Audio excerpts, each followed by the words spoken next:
Anin sa gata na may magnetic. I'm gonna talk about some things that I'm trying to bring out everything as best as I can to help the people to understand that there's two sides to every story. Like even before I posted that last video, for a while I've been thinking about doing that, and finally I had the time to do it, and I've hoped that it's opened a lot of people's eyes and what's actually going on out there. And I worry about our community. I do because the way it's going right now, and ever since I left, it's been our people have been getting neglected more and more and more. I mean, there's so many people that have passed on that have cried and pleaded for help and never got no response, or there's things that I've known of people not to help people because they're not supporters of certain leaders that were elected. And that's sad, and it's a sad truth that's the way it is today. You have to be a supporter of a certain leader to be able to get a job, or to be favored, or to be respected and treated well. It's okay if nobody respects me. That's all right with me. I'm not here to try and bring down anybody. I'm not here to try and get anybody into trouble. The people who cause ruckus or trouble, or the ones that are, not truthful in what they're put in certain positions for, those are the ones that get themselves into trouble, because eventually the truth is going to come out at some point. That's just the way life is. Those are natural laws. Things always come back. Things always surface. Everything gets brought to light, and that's just what this is. My time on council. I explained in the last video that I went through a lot of crap. My first 4 6 months, I was laying in bed, sleepless nights, uncomfortable, wondering, asking myself, is this what chief and council really is about? We're supposed to be helping people, not fighting against people, or bringing people down, or being spiteful or revengeful and things like that. And that's the things that I faced right away, and that's what I didn't like. And it was so hard to. There was times where I just even wanted to resign, but I always thought, Creator put me here for a reason. Creator wants me to be a speaker for on behalf of people, and that's what I did. I did my part. I did my job. I fought for the people. I argued for the people, and you have no idea how much I really disliked chief and council meetings, because in those meetings, it was always an argument, and not with any member. It was always arguing with the chief and the council, and that wasn't supposed to be what it was like. We were supposed to all get along, as it states when we signed those uh, oath of office, and when we signed those positions when we're getting sworn in. It wasn't like that, and I don't see it being that way today. Maybe they get along today, but maybe it's because they're all, doing nothing.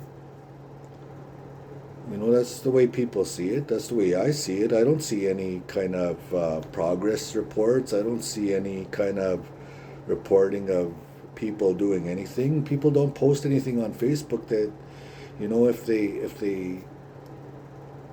if they had anything to share, of course they're gonna share it. They're gonna more than gladly share something they're working towards accomplishing, because they want that acknowledgement. They want people to see that they're doing something in the positions that they're in right now.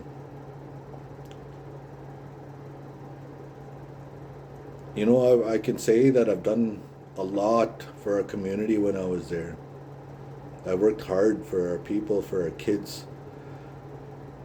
When I got taken out off housing, when I got put in CFS, that's when I was going to Calgary a lot, and I was working with the ministry out there to develop a partnership to start bringing our kids back home.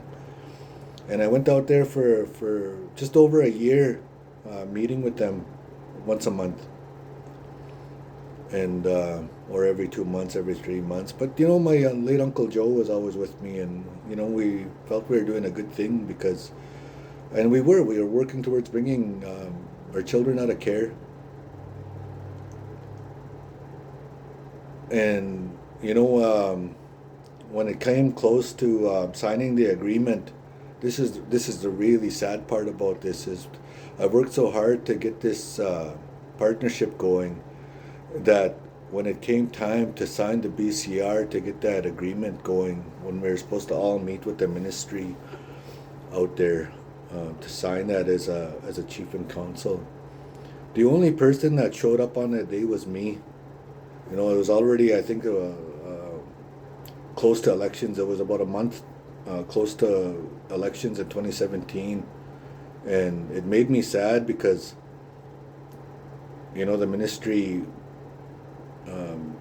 talked to me about wasting their time, and they could have been doing other things, which is true and accurate. They could have been, but it was a waste of time because none of them came to sign. None of them even supported that. And today they talk about always elections. Oh, we got to think about the children. We got to think about our elders. But you know what? Nothing's ever done. Our children are still living in poverty. Our people are homeless. Children are ending up in care. People are turning to addiction because they have to numb that hardship. And I understand that because I see that a lot, and I've talked to a lot of people. And there's so many ways that like the tribal council can help. Like for example, the chiefs, they get $5,000 per meeting out there and once a month, and whatever they do when they get sent away or things like that. But that's over 600,000 a year that they're using for chiefs meetings when they already get a salary back home, and that's very disappointing. It's very sad that chiefs aren't supposed to be taking, and they're not supposed to be, having their hands out like that. Being a chief is about helping our people, like our ancestor, Chief Yellowquill. He really fought for the people, and he died for his people. He got shot in the back because he wouldn't sign any treaty with the government. So. One of the things that was one of the things that I wanted to talk about is that it was so sad that people took travel to go there and didn't show up.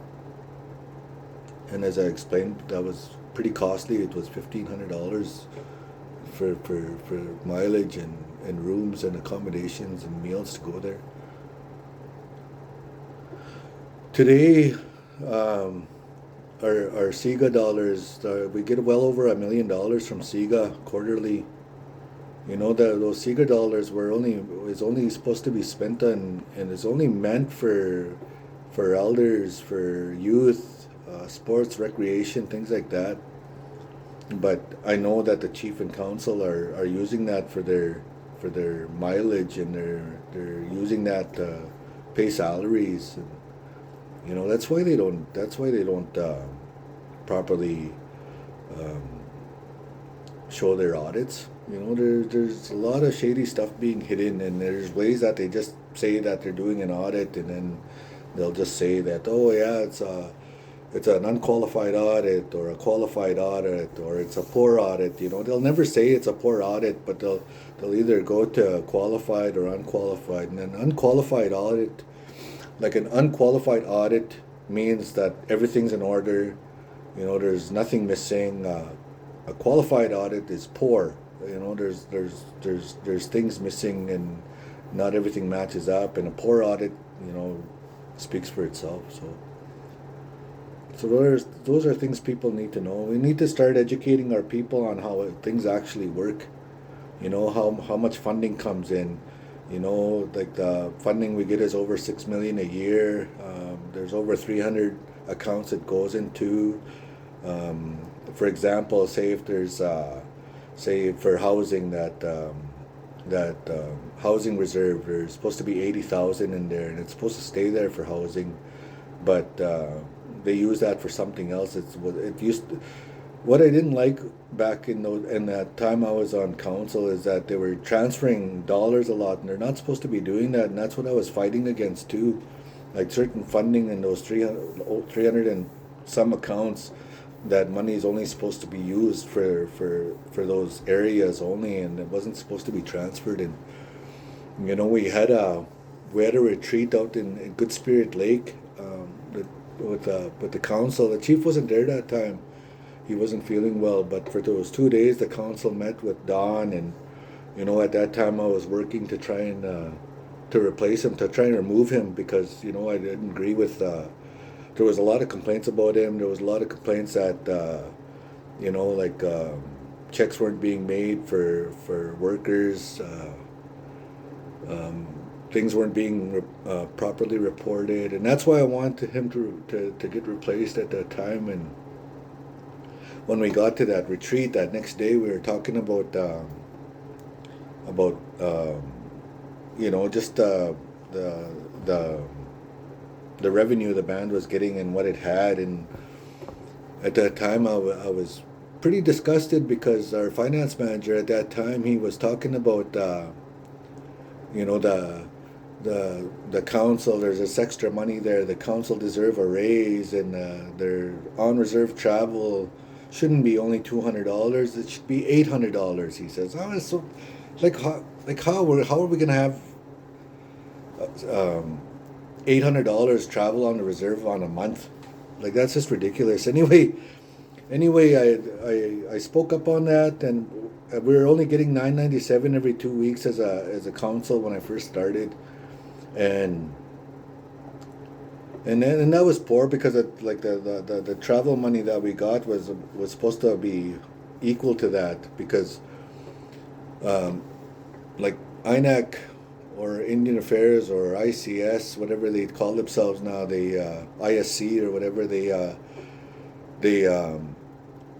the band gets $150,000. Like the chief and council get $150,000 a year for travel, and as I was explaining earlier, that how that funding comes in, that $150,000 that's meant for travel to be spread amongst chief and council a year, and that's all we get. But they're exceeding that.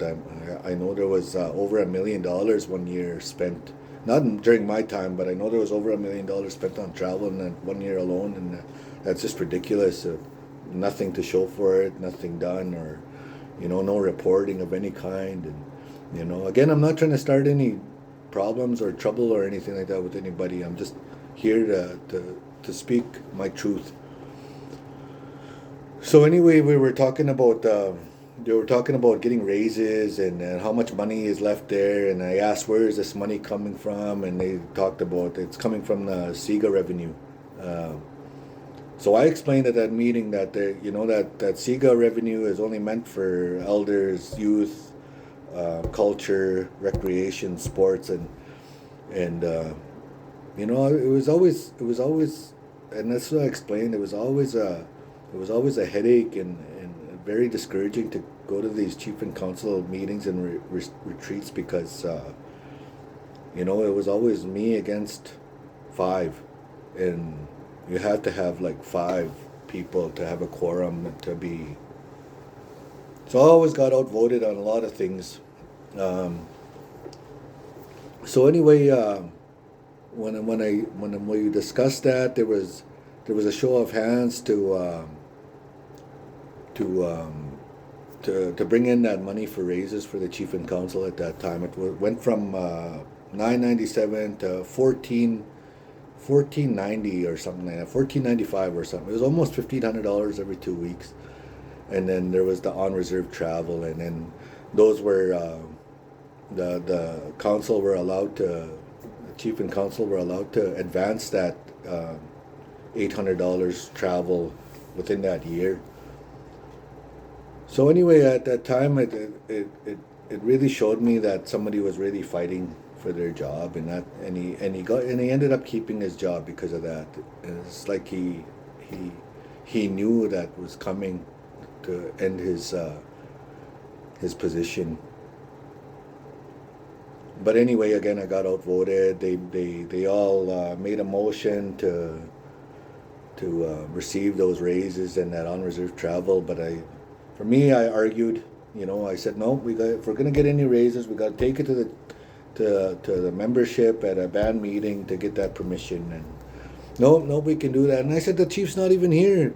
Well, why are we making this? Why are we making these decisions? And then all of a sudden, I'll be a proxy. One of them says, and it's just things like that's really stressed me out, and I couldn't do nothing about it. I really couldn't, and so it was like that. It was outvoted. There was a quorum. They signed the BCR, and there was things after that I didn't want to sign, and anything that I didn't agree with, I didn't sign. The only thing that I at the beginning when I first was on council, I got sent to BC, to Vancouver, for a First Nations lands management workshop. I was there for 3 days. When I came back, we were at a meeting in Saskatoon at the Best Western. It was that time, and this was just at the beginning of our term in 2014, and they were talking about this $1 million that they had purchased for these lands in Craik, and I ended up looking at that, and I was pretty upset because I didn't know how they did that. I didn't know how they got permission. I was gone for 3 days, but within those 3 days, they made motion to take $1 million out of the trust to spend on those lands in Craik, because there was word of potash, which never ever came of anything. Those farms out, that farmland is even too poor to even farm. So anyway, nothing became of that, and I argued about that. We were supposed to go to the membership. We were supposed to go to the membership to get permission to spend $1 million, and the chief was like, no, we didn't have to. And then the other council, we don't have to do that. We just have to, whatever. I don't know what the heck they made up, but anyway, by that time they purchased those lands, and it was already done. But I got upset with the chief, and I told him that I said, you know what, in one of your speeches you said you would never forget the people or leave them out, and this is exactly what you did right here, I said. And I walked out and I stormed out. I was so mad for spending $1 million on something that I knew was pointless and just a waste of money, when that $1 million could have went to something else, something better, something to help our people. So anyway, that was when I asked, like I did ask Bull to run for chief that time, because of shady things that I seen with our previous chief. I wouldn't support things like that. So I did ask Chief on a few occasions if he was going to run. He said he didn't know yet. He didn't know yet the next time, and then I seen him at the Dakota Dunes Casino that one night, and I sat with him, and I said, "Are you going to run then, Bull?" And he said, "Yeah, I'm going to run it in the P." He said. And I said, "Good." And then because I trusted him at that time, I trusted that he was true to Creator. I trusted him that he was going to be honest, that he was going to be good. And I said, it doesn't matter, as long as you have a good, educated council, we'll have your back. I said, we'll all work together. And he goes, yeah, that's right. And then he says, I'll get my family to support you in NP. He said. So I said, okay, right on. And then I left. I was like that. And, at the times of the speeches, I picked him up. I drove him to Saskatoon. I bought him meals. And, I never ever received a thank you from him once, which is fine. I thought I did the right thing by bringing in somebody who I thought was gonna actually be there for the people. So anyway, and I'm not talking bad about it. I'm just talking the truth of the things that happened during my time there. And being on council was certainly a challenge to be in and to get into. And you do learn everything in the first year. That's all it takes is the first year to learn how everything works. So you read through the Election Act, you read through the oath of office, and all those things that you start to learn of what you can and can't do. And I faced a lot of challenges in those at that chief and council table, because even when I was on the health portfolio and we needed new taxis because those vans were just too expensive. They couldn't handle the grid road. They were too heavy. So one day I wrote up a proposal, and I asked late Lana Wolf, and she was the director there at that time, to call and arrange a meeting with Health Canada in Regina, so we could try access funding for that to get new taxi vehicles. So I wrote up a quick proposal. You know, it was gonna create one full-time job and one part-time job, and the SUVs we were planning to get were going to be lighter and easy on gas and more comfortable for people.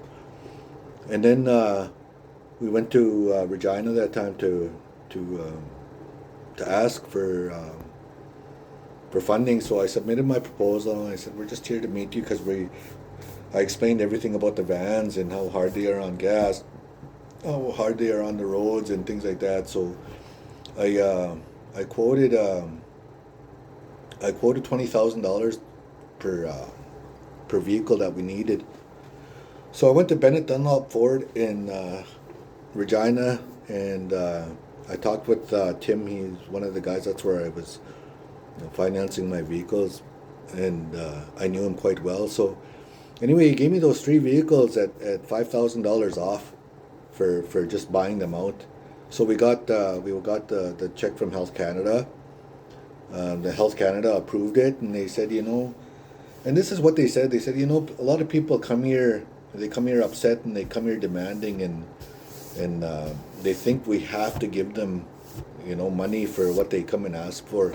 They come here frustrated, and a lot of times we don't help with that because there's nothing that shows of how they're gonna benefit from that. But your proposal here, is straightforward, and it's going to create a job and a part-time job, and it's going to save money with the new vehicle. So we're going to approve it. And they said, good job. And they gave us the check, and then I went and took the check over to Bennett Dunlop Ford. I got travel for the taxi drivers at the time to come pick them up, and they did. And that was that. The very next chief and council meeting we had at the band office, one of the councillors slid me a letter, and I read it, and it was a letter of suspension or to terminate me. And I read that, and I said, you guys can't terminate me. You weren't the ones who put me here. I said, I got elected here just like you guys did. It would have to be the people to oust me like that, and something it would have to be something that I did wrong, and I didn't do anything wrong here. I did my job. I guess you guys have your own portfolios. You guys can do the same thing. So you didn't include us. You didn't include us in this. That's why we're suspending you, and we're gonna work to terminate you. And I was like, holy smokes, you guys can't do that. Holy smokes, that's our jobs, is to go out there and access funds like that and create opportunities for our people. I said, it's an easy thing to do if you work at it or know how to. So anyway, it got so bad at our next meeting again, it was the same thing. We're going to terminate you from this position. They had a BCR already, and I said, you guys can't do that. It was so ridiculous, like how that jealousy and that worked at that chief and council table. Anyway, I walked away, and I said, you guys can't suspend me, you guys can't fire me. And then at that time, it was on a Friday and Saturday we had a meeting out there. Well, I'm going to take you to the membership meeting on Monday. And then I said, okay, go ahead, but you'll see that people won't agree with you. I said, I looked at the chief, and I said, Bull, don't sign that. You know that you guys can't do that. So I left. I just walked away from that meeting because it was just pointless. It was always something like that, and it wasn't never anything about the people. It was always about, trying to block people from doing something good. So anyway, when that Monday came along, we had a band meeting, and then that counselor didn't even have an opportunity to try and bring up that letter to get me fired. and there was no grounds for it. I wasn't even worried about it anyway. But that counselor was attacked by the membership. It was pretty. I think it was a long time coming, but when a elected leader puts down their people at their own meeting saying, "Well, you guys gamble up your checks and your pensions," you don't say stuff like that. That's very hurtful, and that's very disrespectful, and you can't look down on people like that. If the chief and council were any good, then there would always be jobs for our people, so you wouldn't have to complain about or put people down like that. Offer them jobs, or even though there's this one post about outsiders, like, man, if the chief and council, we're allowed 10 units a year each year for housing. If that was accurate each year, there would be so many houses there. There would probably be so many jobs. There'd be so many people living out there. And for us to be called outsiders, we're forced to live outside. Some of us choose to because there's no opportunities there, because you have to be a supporter of the elected leadership to get any kind of job or good treatment out there. It's sad because I don't even want to go out there. It's very toxic. I don't even get a good a greeting, or it's almost like frowns that I see, or a disappointment that I'm there for. What? I've never done anything bad or anything to people out there. So anyway, those are some of the things that I've challenged. In all that time, like even my uncle Sam uh, came to me one time, and he's an awesome grader, man. He's probably the only grader man that ever knows how to do a good job out there because of his experience, and he cares about our community. He approached me one day, and then he expressed his concerns about needing a grader. So I went took it upon myself again to go out to Saskatoon. I went to I think it was John Deere that time, just north of Saskatoon, going towards North Battleford. I went and stopped there and see if they had any graders that were on sale or on special or anything like that. And then it was, I can't remember how much they costed, over $200,000 anyway. But we I got them I got them down 30,000 from the asking price. So we got the new grader, because that other grader, I want to keep that grader, the old one, that old Volvo grader. I want to keep that so we can fix that and train our members to be grader men. But somebody took it upon themselves to sell it to one of the local farmers for $40,000, and I was very discouraged by that, because that person never got permission from the chief and council to do that. So anyway, that was that. I the daycare was another one that I worked on.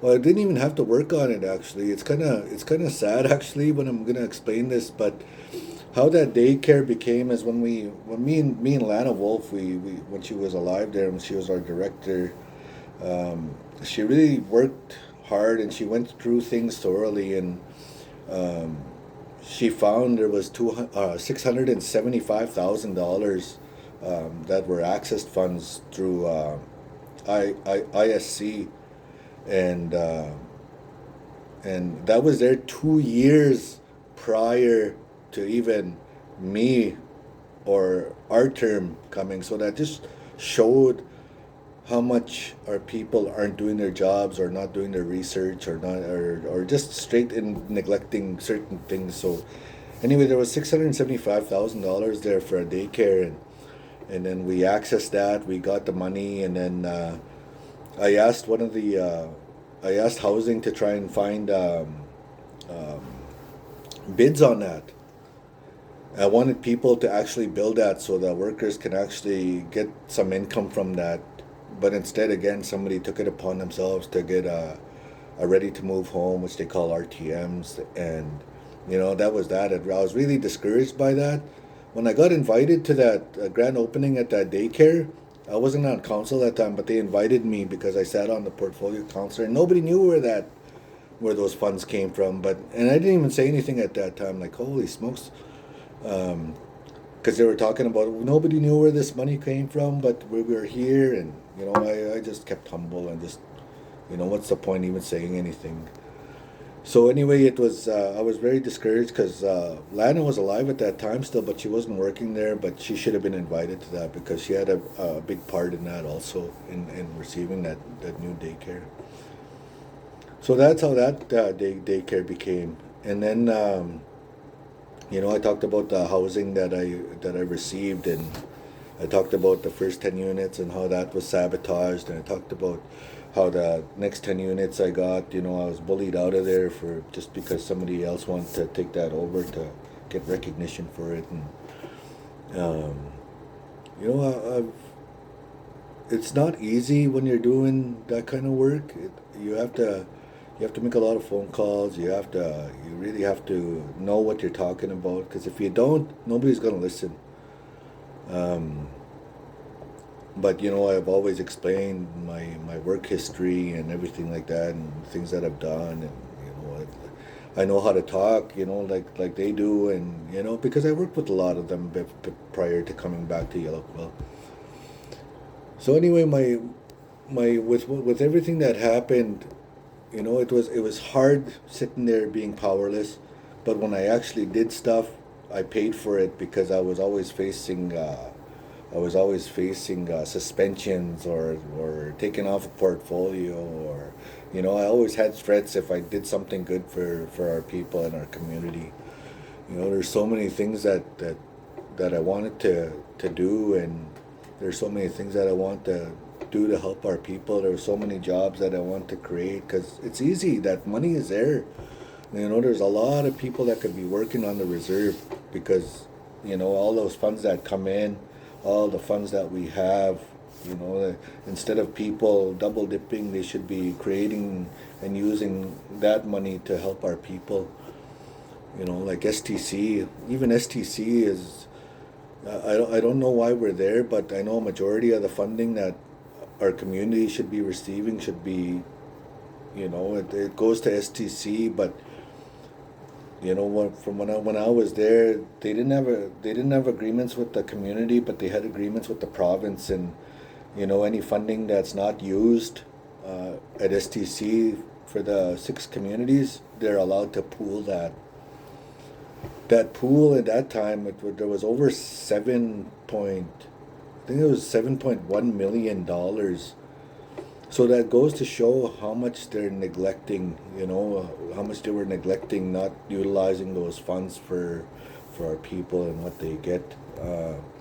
It was almost like they're just using a little bit and then pulling the rest on purpose. And I'm not accusing anything of any wrongdoing, but that was just their agreement with the province. I remember at that time the FSIN had no money, STC had given FSIN $2 million, and that didn't that should have came to the 6 communities for permission to actually give them those funds, but that never happened. The the vice chief and that were there, and they actually gave him those funds, and the old chief before that vice chief position was scrapped. Anyway, $2 million was given to FSIN, and that $2 million was just for salaries. And like it was tough that time because like Vice Chief Mark Arkan was there at that FSIN assembly, and he spoke up on that, and like he was talking about why how is this vice chief able to spend $60,000 in 3 months on travel, and I was there that time, and the only time that and the only response from the FSIN chief at that time was his was, well, we always just got to go that extra mile. That was his response to that. I don't want to get into the FSIN right now because that's just another barrier that's just gonna. There's so many things that I would want to talk about, but I'm just talking about our community and the things that I went through and what I faced and what I got through. So anyway, the at the time of at the time of like even our director of operations, when we hired him, we I didn't hire him. I was actually against hiring him because he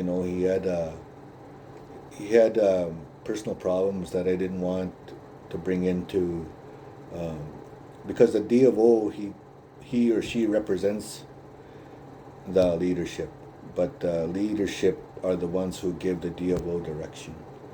So anyway, and there's a reason why they call it D of O, the director of operations, because the D of O takes direction and gives direction. If it comes from the chief and council, the D of O is supposed to give the department's direction.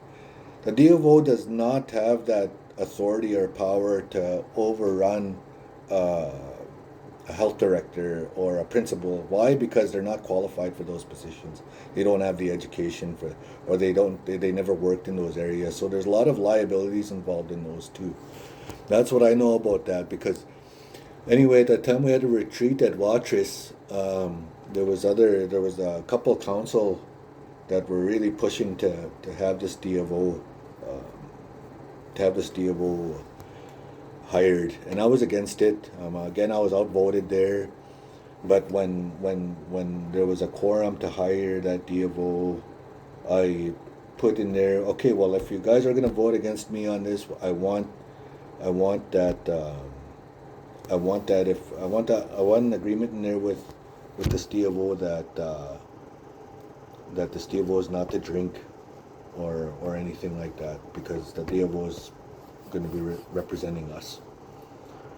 So they put that in there and everything like that, and sure enough, I've seen this person, they'll call in and say, oh, I'm going to be in a meeting in PA for 3 days, and then I'm going to Saskatoon to STC, and then I see this DFO in the co-op and just not even dressed good. You could tell that Steve was hungover or still half shot, but reeked of alcohol and things like that. Like, oh yeah, so this is PA. I said that, and it's like, yep. And then that was that. I said, okay, jeez.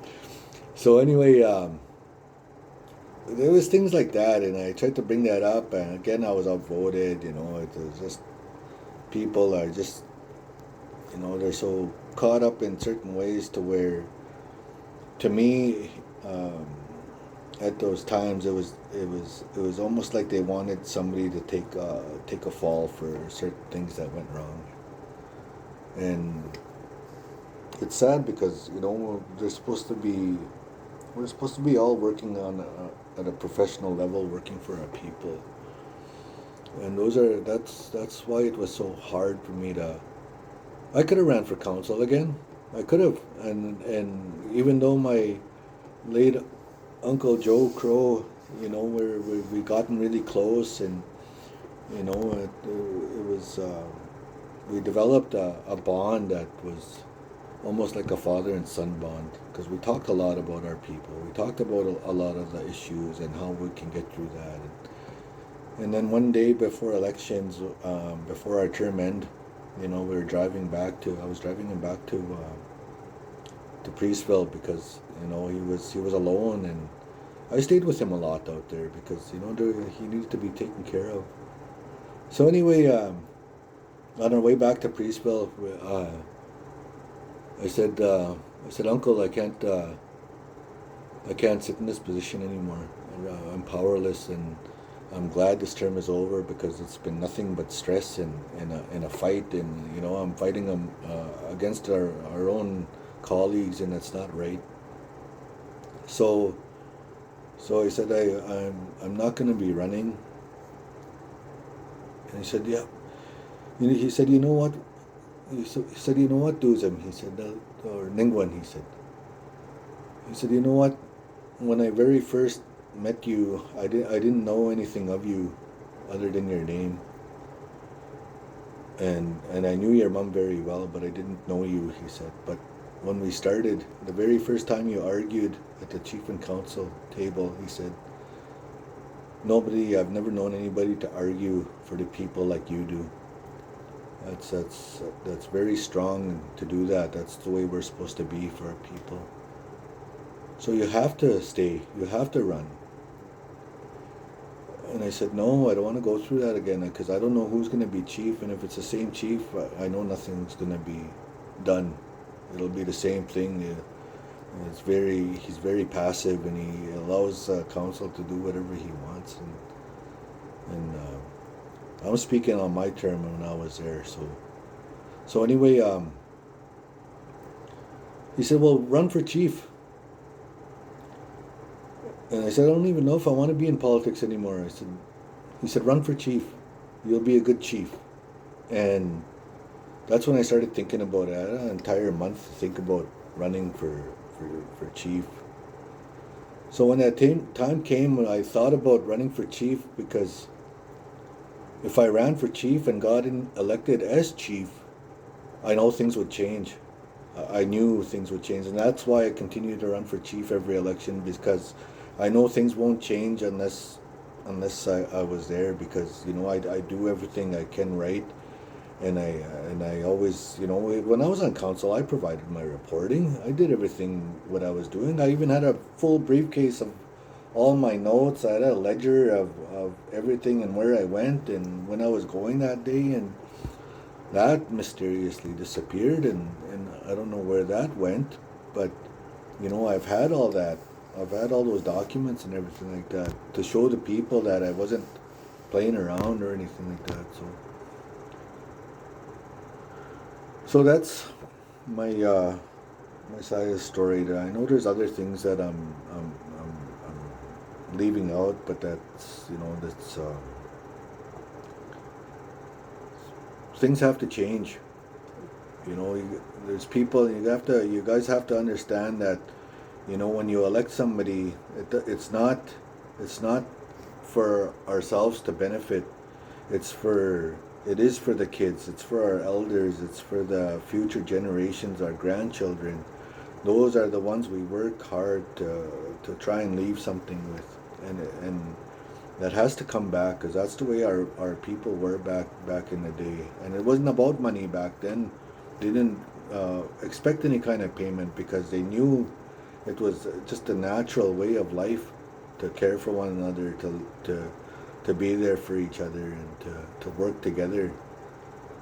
And now today everything's opposite, and it's scary, because everybody's complaining, and like even me, when I tried to appeal this last election, electoral officer wouldn't accept my appeal, because the last 8 signatures I could only email, because I was in Edmonton getting the rest of the 8 that time. And that day, on that 60th day, I texted her, and I explained everything, and she said, I won't accept an email, but their signatures, and I won't accept your petition by email. Well, there's no way I'm going to make it from Edmonton. My phone. Sorry about that. My phone fell. So anyway, I explained that there was no way I was going to come from Edmonton and make it within that time, and I'd have to drive all the way past I think the Cowes or something like that to hand deliver it. And I was like, oh. So regardless, that we don't have a proper tribunal anyway tribunal. It wouldn't have made it to the tribunal. And that's another thing too. Like petitions, the signatures aren't supposed to go to chief and council. It's supposed to just go from the director of operations to the tribunal. Then the tribunal are supposed to set a date if they accept those petitions, even if it's a petition to oust a council member or chief for breaking the law or doing wrong things. So anyway, that goes to it gets hand delivered to the DFO. The DFO hands it to the tribunal. The tribunal accepts it, and then goes back to the DFO, sets a date for a hearing, and they have the hearing. They hear the petitioners' voice and what they say, and then what they talk about, and then if they say okay, that's why they're our law, right? So if the tribunal agrees, yeah, you're right, this is wrong. Um, we're gonna have to either oust this counselor or chief, or we're gonna have to call for a re-election.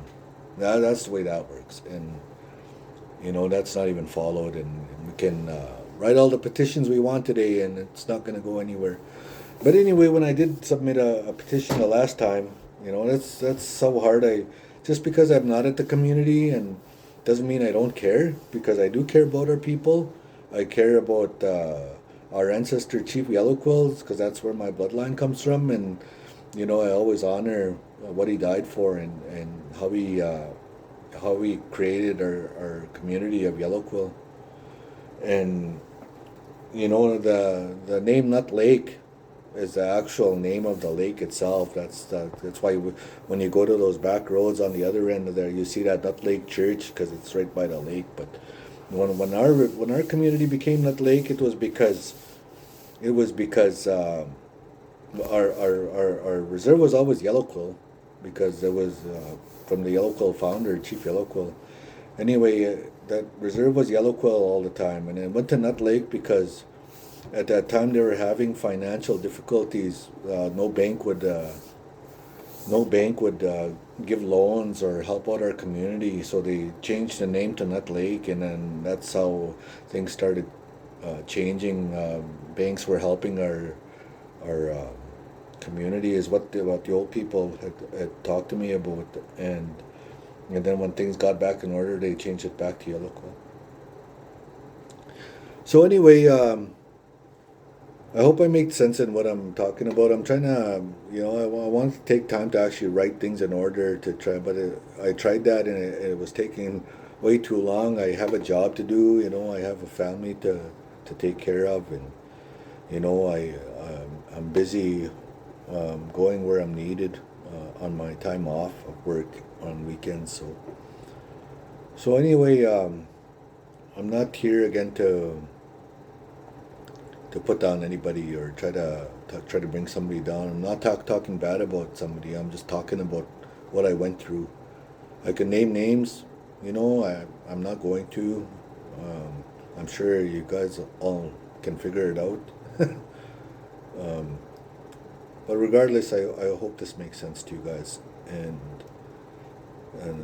that's why I care so much. So the reason why I've been running for chief all these years is because that I know what goes on, I know what's hidden, I know what's not being disclosed, and I know how things operate. And the people need to know this. They need to be educated on how everything runs, so that they have a better understanding, instead of there's that attitude out there that those are banned funds. Not all, not that they are banned funds, but there's only, like, say there's, like, housing is only limited to $250,000 a year. That's all they get in that year.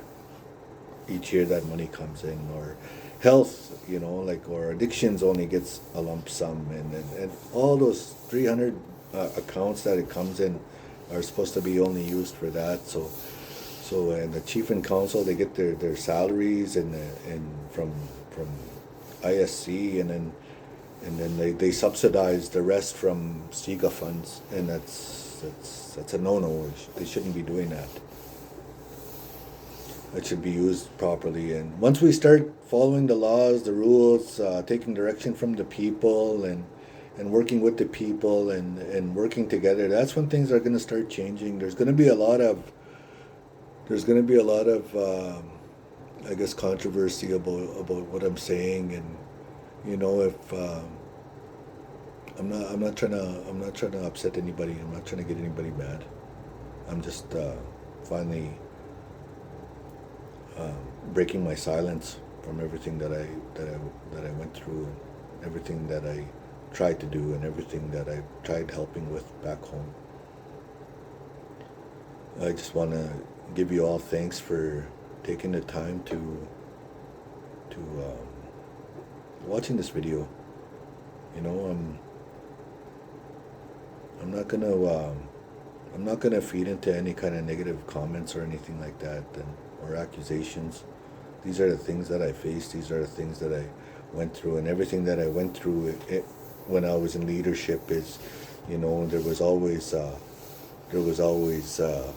accusations that I did this or did this, or, you know, for example, like that accusation that I called the vendors not to service the store. That's very untrue. You know, I only let the vendors know I wasn't managing the store anymore because I didn't want my credibility or my name ruined. So that's why that became to be. When I ran the store for that 2 years, the first month we were given help for gas and that, and then when we were getting help from the band, and we were getting help from the band for gas and stuff like that. But that's was just the learning part of how it was operating. Those are the things that I found, and you know, when during the next 23 months that I never received any band help from the band. The store was running on its own because it was properly managed. And a lot of you know that because you guys all seen, you know, I was there every day, and we never ran out of smokes or gas, or I think just one day we ran out of gas because it was winter time that time and it was too cold to come out. But anyway, that was the only time I remember that. But you know, smokes were always stocked. The smokes were always the cheapest. There was always the other two reserves coming to our store because they knew that tobacco prices were cheap, and you know, because it's supposed to help our people. And those were things that I was proud of because you know we're supposed to be helping our people in every which way we can. You know, we're supposed to help them to have an easier way of life, and you know it's hard back home today, and you know I want to move back home someday, but I know right now I'm not allowed back home. I'm not a supporter of any of these leaders, to be honest. And you know, I hope they do well in the next year and a half, and I hope that they don't wait till close to elections to start doing things again like they do every year to mislead people or to confuse people again. It's like that every year, and that's the truth. It's, you know, it seems like that's the only time things are being done, or you know, or people are or hunting and giving out moose meat, and then all of a sudden they get in or elected. And I'm just using this as an example because I seen that, you know, there are people giving out meat and hunting, and then all of a sudden after election there's no more of that. So those are things to keep in mind. You know, people are getting marked in, and then all of a sudden people forget about the people. You know, it's sad. It's a sad truth. Well, no, I'm just rambling on. I want all of you guys to be safe, and you know, love one another, care for each other. You know, be positive about things. Things will get better. You know, it's only a matter of time before things change, and you know, you gotta always have faith that Creator is looking after us, and that our ancestors are there with us when we pray to them and ask them for help, strength, and guidance, and to be able to keep moving forward each day in a good way. So with that said, I want you guys to have a good day, good weekend, and take care of yourselves.